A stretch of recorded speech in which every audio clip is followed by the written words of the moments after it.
प्राचीन भारत की सुरम्य पहाड़ियों के बीच स्थित एक छोटे से गांव से एक यक्ष की रहस्यमयी कहानी जिसने सब कुछ बदल दिया। यक्ष, जिन्हें देवताओं का सेवक कहा जाता था, अपनी अलौकिक शक्तियों के लिए प्रसिद्ध थे। उनमें से एक यक्ष था गंधर्व, जो न केवल अपनी शक्तियों के लिए बल्कि अपनी दयालुता और कोमल हृदय के लिए भी जाना जाता था। स्वर्ग में रहने के दौरान गंधर्व स्वर्ग में देवियों को निर्वस्त्र छुपकर देखने लगा और देवियों के साथ संभोग करने की लालसा उसमें पैदा हो गई। जैसे ही यह बात स्वर्ग के देवताओं को पता चली, उन्होंने गंधर्व को श्राप देकर स्वर्ग से हमेशा हमेशा के लिए निकाल दिया और उसे धरती पर फेंक दिया गया। गंधर्व ने धरती पर आकर एक गांव के पास वाले घने जंगल में रहने लगा। एक दिन जंगल में एक सुंदर युवती मालिनी आई। वह सुंदर और मनमोहक थी। उसका आकर्षण इतना गहरा था कि उसे देखकर को कोई भी मंत्रमुग्ध हो जाए। वह अपनी बीमार माँ के इलाज के लिए औषधीय जड़ी बूटियां खोज रही थी। जंगल के भीतर गहरी यात्रा करते हुए मालिनी अनजाने में गंधर्व के वास स्थल में प्रवेश कर गई। गंधर्व ने पहली बार जब मालिनी को देखा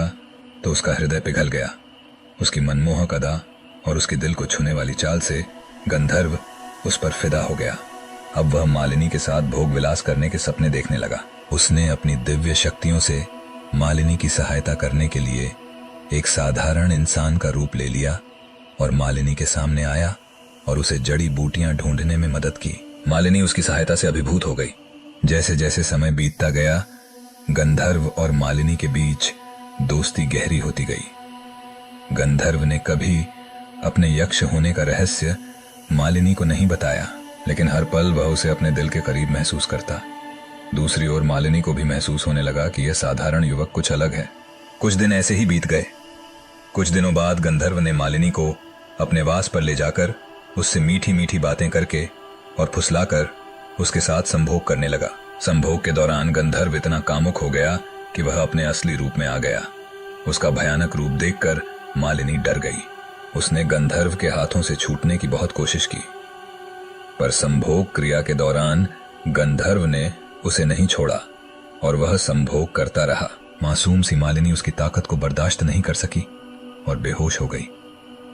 गंधर्व उसके साथ बेहोशी की हालत में संभोग करता रहा। जब मालिनी को होश आया तब वह जंगल में निर्वस्त्र पड़ी थी। उसके शरीर पर गहरे नाखूनों के निशान थे। उसने अपने कपड़े पहने और गांव की ओर चली गई। वह इतनी कमजोर हो गई कि ठीक से चल भी नहीं पा रही थी। मालिनी को हमेशा गंधर्व का चेहरा याद आता और उसके साथ जो उसने भयानक पल गुजारा था वह याद आता। मालिनी इसी डर में जीने लगी कि कहीं गंधर्व न आ जाए।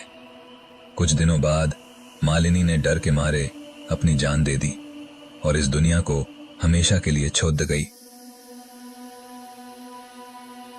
ऐसी और भी रोमांचक कहानियों का आनंद लेने के लिए हमारे चैनल स्पिरिचुअली इंस्पायरिंग है तो सब्सक्राइब करना ना भूलें।